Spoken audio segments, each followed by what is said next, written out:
Uchun erkaklar ayrim masalalarda ayoli bilan gaplashishni istashmaydi va suhbatdan qochishadi. Birinchisi, ularda ayoli bilan gaplashishdan qo'rquv. Ya'ni, hozir men ichimdagi muammolarimni yoki mana shu masalada gaplashsam, u meni tanqid qiladi yoki mana shu narsa yaxshilik bilan tugamaydi degan tushunchasi borligi.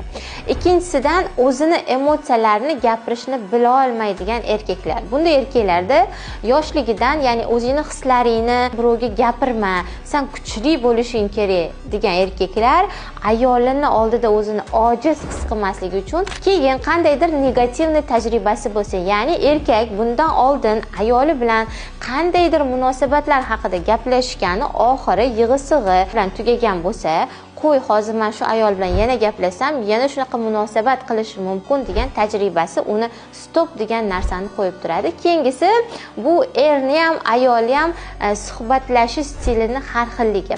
Ya'ni erkaklar ikkita gapiradi, emotsiyasiz, ya'ni muammoga real qaraydi. Lekin ayollar eridan mana shu muammoni, mana shu hislarini emotsiya bilan gapirib berishini xohlashadi. Erkak va ayolni bitta joyda o'tirib muammoni ikkalasi hal qilishi o'rniga, ikkalasi ayollar ko'pincha onasi, singlisi yoki dugonasi bilan munosabatlarni g'iybat qilib hal qilish mumkin.